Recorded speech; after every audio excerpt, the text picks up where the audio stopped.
Welcome to As the Story Grows. I'm Brad Patton. Today, it's just me on the podcast. Today, I'm talking about my favorite releases of 2025 so far. Also going to do a little preview of a few records I'm excited for the rest of the year. So thanks so much for listening to this episode of As the Story Grows. If you're brand new to the podcast, welcome. Thanks for checking us out. I hope you discover a new band today. If you aren't subscribed to the podcast, I would love it if you subscribed on your podcast platform of choice. You can find links in the show notes or at asthestorygrows.com for our mailing list, our Discord server, and our Patreon page. Before we dive into my favorite records of 2025 to this point, let's start with the handful of records that I have set aside that I'm looking forward to for the rest of the year.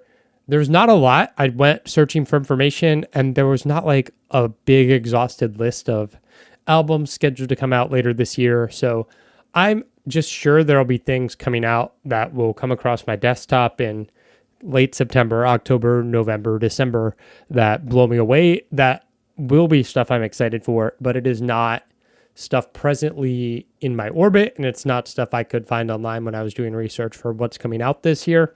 And I really wanted to keep this list to stuff like I know about and that I'm excited to come out.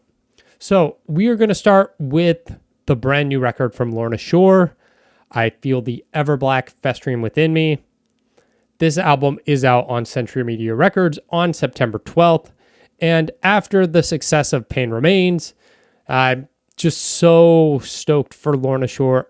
But this is kind of where I wanted to start the conversation because I also have a bit of a pause because there are two bands who put out music this year, Spiritbox and Turnstile. And both of those bands put out records that blew me away, that I adored. Spiritbox released Eternal Blue. I loved it. It was like a top 5 record for me the year it came out. Rotoscope was a fine EP. And then The Fear of Fear, that EP just undid me in 2023. The band had released Void and Jaded and Cellar Door before the EP. But that EP is one I've just come back to because like Jaded and Ultraviolet in particular are songs that have just undone me so much. Like this phenomenal sense of like a band achieving this other level. Like that EP came out and it was the only thing I listened to the rest of that year, basically.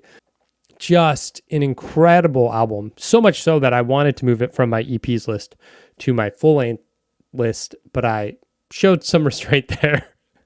And it was so good that after hearing that EP, when the band announced Tsunami Sea, I was just like, yeah, give it to me. I think it's going to be just an incredible record. And I think I hold kind of two things to be true, that like Tsunami Sea is a great record. It's a great band that released a great record. And also it is not connected with me in the same way. And I keep trying to come back to it. And I don't know if I've not given it the attention it deserves, but it is just not connected with me. None of the choruses or guitar riffs have that same hook that the Fear of Fear tracks had. And even I don't think they quite live up to the level of hooks that Eternal Blue has. It's interesting to go back to Eternal Blue because I don't think Eternal Blue resonates with me now as much as it did when it was released. And maybe that's just because I felt like the Fear of Fear took the band to an insane new level. But I think Tsunami Sea just has not connected with me in the way the Fear of Fear did. And kind of same thing with Turnstile, who had obviously been moving slowly away from their hardcore roots. You know, I started listening to Turnstile Nonstop Feeling. I got Time and Space.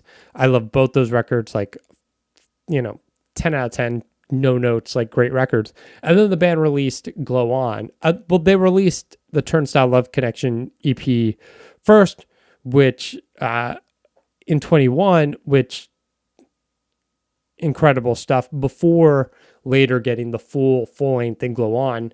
And part of what made Glow On kind of so good is just the tracks from the EP that I loved. I can listen to Glow On top to bottom, and it is a great record, but I think the tracks I come back to individually continue to be the ones from the EP, Mystery, Holiday, TLC. I think Blackout's a really great song from Glow On. Alien Love Calls, like a cool song. So like, I think the evolution on Glow On still had enough hardcore there that drew me in. So I was very curious about where the band was going on Never Enough, and the singles kind of led me to like, okay, the band is very much going down this like 311 Police route. Like that's their jam. It's funny, the first time I was listening to Never Enough, I had it on in the kitchen making dinner, and my wife came home from work and she was like, "Are you listening to the Police?" Like that's how much Turnstile has evolved.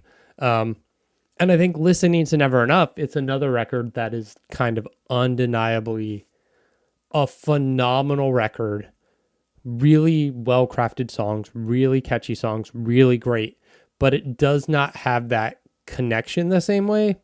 And I think part of what made Glow On so successful for me is having that EP and like knowing these tracks like inside and out, and having that carry into this love for this record that honestly everybody loved in 2021, right? Like Glow On blew most hardcore, non-hardcore kids away, right? Like it was this bridge, and it's interesting to see Turnstile continue to further go down that road and away from their hardcore roots, which is fine. Everybody's allowed to evolve and change, and I think the band is good enough at their craft to do this. Like I said, there's nothing about this record that is bad. Never Enough is phenomenal, but it's just that thing of like, I don't connect with it in the same way. So an acknowledgement that it is like, a 10 out of 10 record, but also maybe not for me. And so that's where I come to Lorna Shore, and I feel the ever black festering within me, because Pain Remains was so good. Like, I was not a deathcore fan at all. And then whatever the first single from Pain Remain was, Into the Earth, Sun Eater, Welcome Back, Oh Sleeping Dreamer, like one of those three tracks was the first single. And I remember it popping up in my YouTube feed and not being that interested in like just the aesthetic of the band. I knew nothing about Lorna Shore, but kind of something about it, I was like, I don't think that's going to be for me. And listening to the song and being like, oh shit, I really like this. And then from there, I listened to And I Return to Nothingness, obviously To the Hellfire, blows everyone away. And I became a fan of Lorna Shore. And honestly, I became a fan of deathcore in that moment, because before then, deathcore for me was like pig squeals and like unintelligible bear grunts and breakdowns. And I was like, that's not for me. But Lorna Shore kind of changed my view on deathcore as a genre. And yes, it's a symphonic deathcore record, so it's different from a lot of what came before it, the first gen. But I think it changed my mind. I got to see Lorna Shore on that tour for Pain Remains. I got to photograph the band. It was phenomenal. And so I just have this connection to the band and this hype from the previous record where I go, is it too good? Am I too connected to this other record, like these other two bands, that Everblack is going to not connect with me the same way?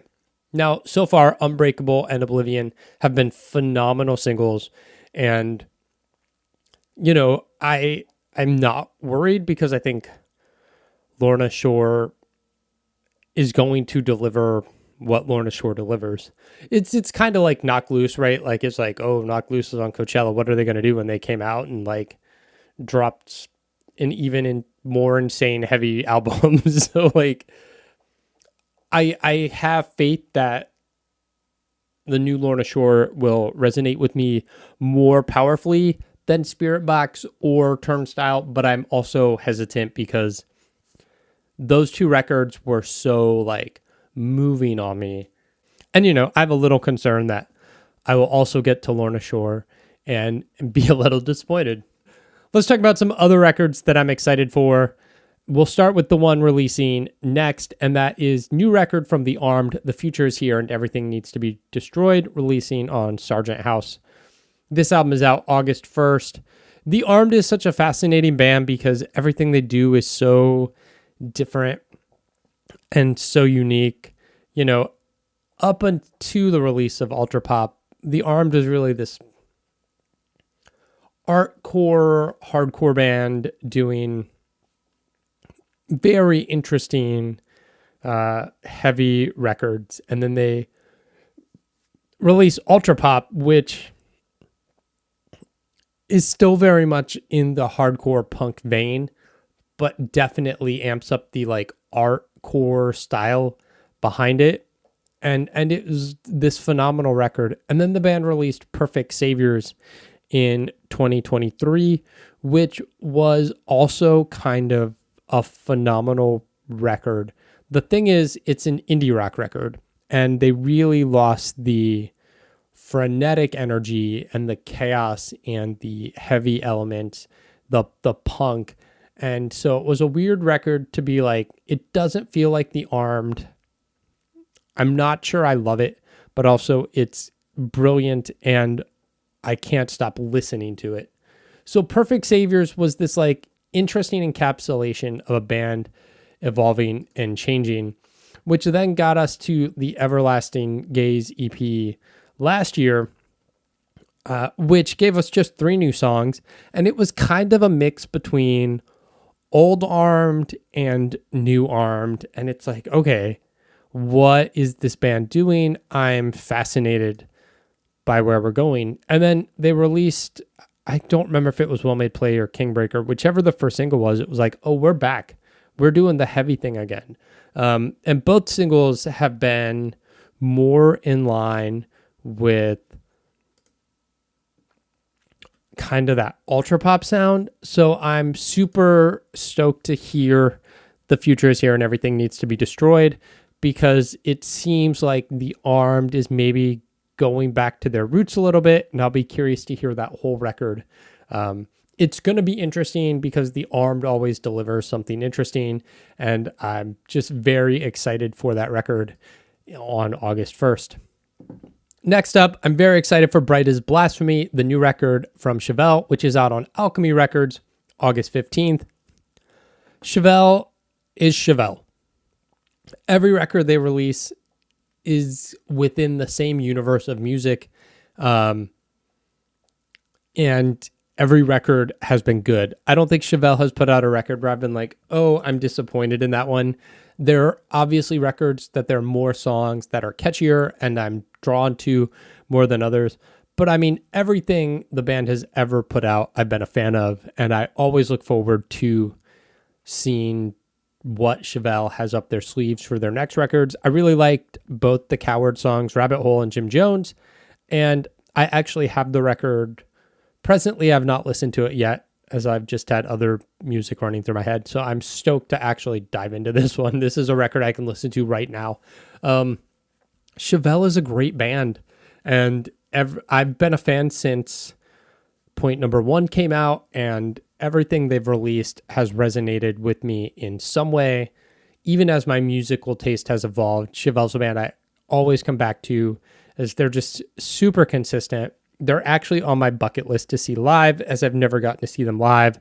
And I know they're touring this go around, so fingers crossed I can go see Chevelle on their tour and finally cross them off my bucket list. And then the last record that I have up that I'm like super looking forward to is Death Above Life, the brand new record from Orbit Culture. That's out on Century Media Records on October 3rd.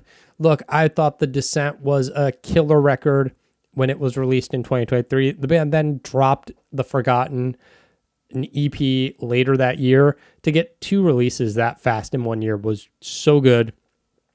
I'm stoked that the band will be on Century Media, have this bigger platform for this record.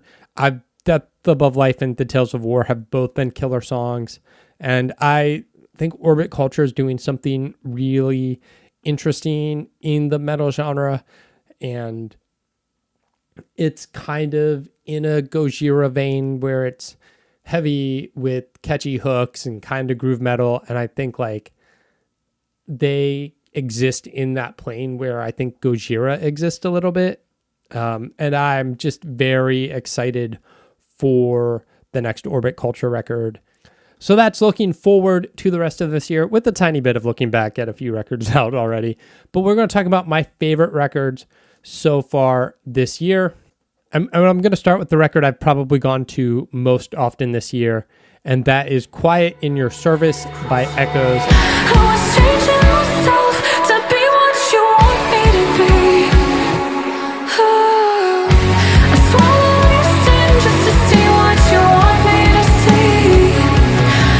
I've been quiet in your service, the pain. We had Alexandra on the podcast back in January. So this is like a real early in the year album.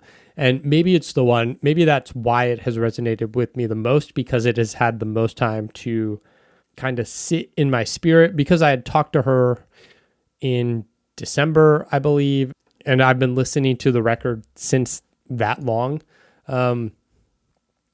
Quiet in Your Service is kind of in this pop rock space. It's got synth pop elements. It's got down-tempo, dark wave elements. It's got some heavy guitars. It is catchy. It is well-crafted. It is heartbreaking. It is dark. And, you know, music, you have to connect with it, and you have to feel something. And I think in listening to Quiet in Your Service, you can feel this kind of pain and anguish. And even though I don't relate necessarily to the lyrical concepts that Alexandra is talking about on this record, I keep coming back to it because I feel that pain, which I felt before, and I connect on the emotional level of just like, this record makes me feel, on top of just being like a record that is extremely catchy and extremely compelling to listen to musically, that kind of exists in different genres. And it is probably my favorite record of the year thus far, just as in terms of like what record, when I go through my albums list, am I putting on my phone as just like, these are the albums I want to listen to that are new this year. And that one continues to show up each and every week. Kind of in the same vein, although much heavier, but a record I keep coming back to that I adore is the brand new record from Arch Enemy, Blood Dynasty.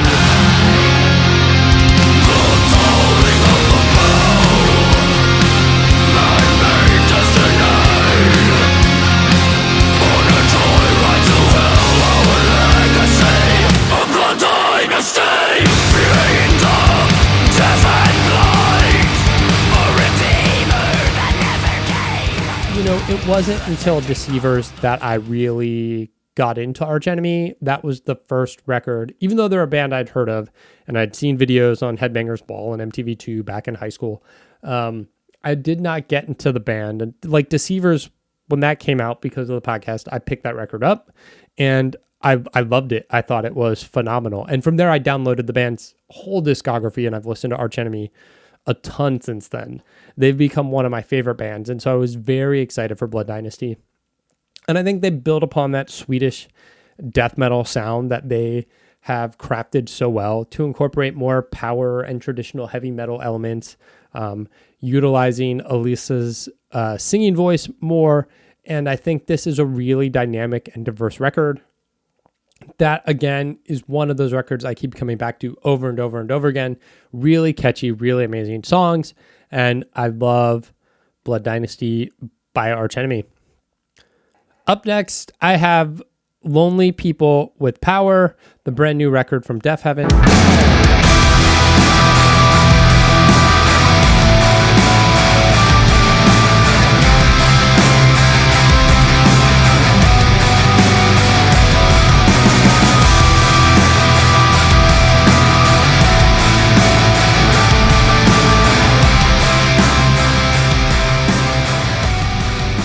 This is the band's first record released on Roadrunner Records, and after the band had gone full on shoegaze indie rock on Infinite Granite, a record which I loved, Lonely People with Power, is back to the band's traditional black gaze sound.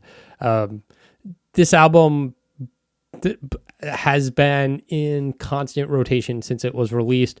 Doberman is just a song like that.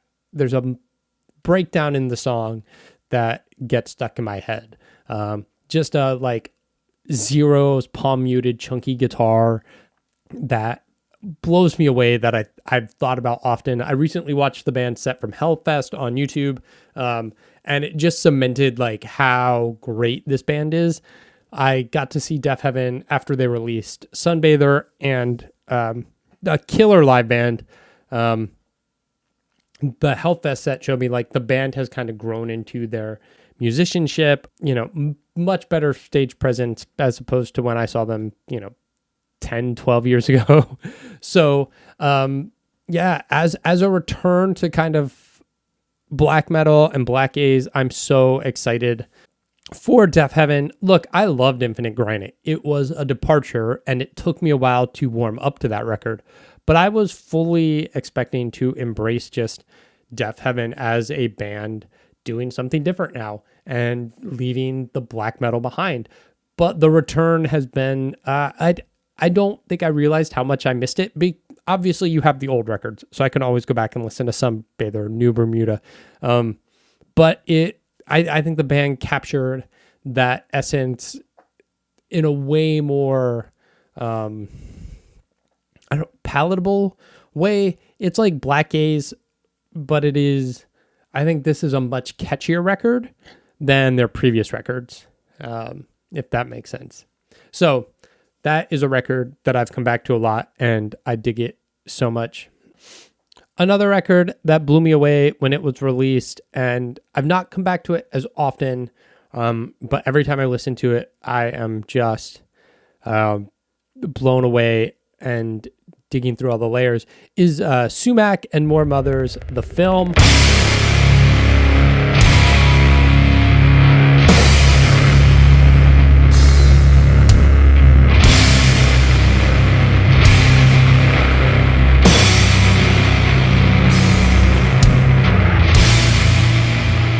This combination of doom metal with harsh noise and hip hop. Sumac is a phenomenal band. I've been a fan of Aaron Turner for a long time. ISIS is one of those bands that like changed my life and appreciation for music and invited me into this world of doom and post metal. And I listen to ISIS all the time still. And so Sumac has been a band that I've dug a lot. The Healer was on my favorite albums list of last year. The film is just this phenomenal listening experience of, listening to Sumac with hip hop, a lot of space to breathe. The first time I heard this record, I was absolutely just blown away. In a lot of ways, this record reminds me of Quohellet's Warmonger, only I think on a bigger and grander scale. The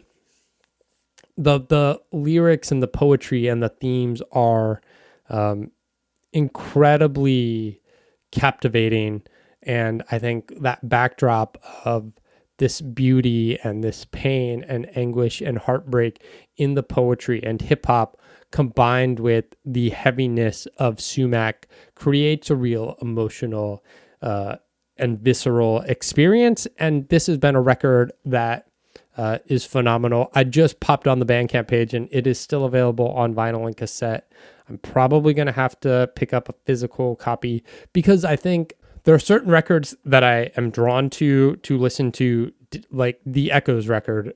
Like that's always going on my phone to listen to because it is just a palatable, like it's an easy listening experience, where I think the film is more of I have to sit and spend time with this, and think there are certain records that work better in physical formats because of the commitment to listening, and the active listening.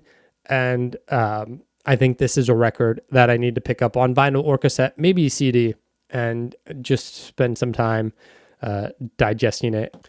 The last record, I'm trying to keep to a top 5, and I'll run through some other records that have made an impression on me here at the end, but I won't deep dive them quite as much. But a record I've also come back to a bunch is Edge of Paradise's Prophecy.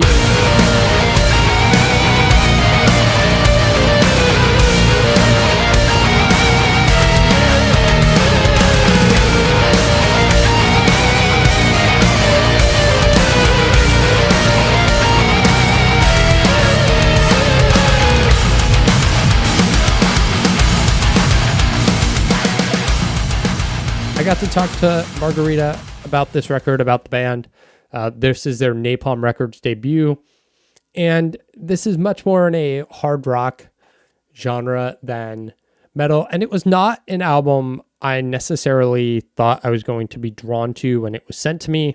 I had heard the singles that Napalm released, and I liked them enough, but I think just the more time I spent with the record, I listened to the record the first time and I was like, okay, I like that a lot. I'll interview the band. And just listening to it to get ready for that interview kind of imprinted it on my soul, if you will. Like, I just think there's something really fascinating about Margarita's voice and vocal delivery that is different from a lot of kind of traditional symphonic metal or female vocalist. You know, she doesn't have your operatic vocals or these big soaring pop vocals, or like, it's very visceral and emotional, and it creates a different sort of tension. And I think the songs are really catchy, and it's a great record. I went to buy it on vinyl and it was sold out, and I've struggled to justify paying $17 for a CD from Napalm Records, but eventually I'm going to have to buy this on physical media. I really dig this record a lot. It has been a record I've come back to often. I think it's very catchy. I like catchy hooks, and so I've come back to it often. So that's kind of my top 5 of 2025 so far in, you know, some sort of order. I think Echoes being my favorite just because I've come back to it so much, but I don't think that is like this exhaustive list of like records that have impressed me. And I'm sure there are records that when I go through will go up and down. You know, if I just look at records, a quick run through of other records I've really liked this year. The new Callous Cowboys, I Don't Want to See You in Heaven, just a phenomenal record. I think I'm kind of late to that band, but that album really blew me away. In a lot of ways, it makes me want to listen to Dillinger Escape Plan, but that's okay. But I really like that record a lot. I was blown away by Dawn of Ouroboros, Bioluminescence, just a killer, like, progressive metal record. Just so good. The new Employed to Serve, Fallen Star. I love that record a lot. I've not come back to it since it was released. I should give it more time. Fallujah's Xenotap. Just a killer record. Phenomenal record. Every time I listen to that record, I'm blown away by the various layers. I'm sure that one will rise up into the top 5 at some point for me. The new Heaven Shall Burn record, Heimat. I don't know. I've only listened to that record once, but the first time I heard it, I was just like, holy fuck, this is incredible. So I'm sure I will spend more time with that at some point. Just a phenomenal record that I really loved. The new Scowl record, Are We All Angels? I think Scowl finally evolved into the band I hoped they would be. The hardcore elements are nice, but like, honestly, I've never loved Kat Moss's screams, and I think the band embracing their pop sensibilities kind of helps push them into another level of not just accessibility for mainstream audiences, but I think embracing that side makes them a band that I want to listen to and return to often. The new Shadow of Intent, Imperium Delirium, is kind of the band doing Lorna Shore. Pain Remains. It's symphonic deathcore, but that record absolutely blew me away. A phenomenal album. I just a huge fan of that record. The new Warbringer, Wrath and Ruin. I'm not a thrash metal guy, but that record just worked for me. Phenomenal record. Love that so much. So that's just a brief look at some of the records that I've loved this year and what I'm looking forward to. If you have an album you're looking forward to, or you have an album that has blown you away in 2025, leave a comment on YouTube. You can send me an email asthestorygrows@gmail.com. Let me know what you like, what you didn't like. You can come join our Discord server. We could talk about new music all day long. Thanks so much for listening to As the Story Goes. I appreciate it.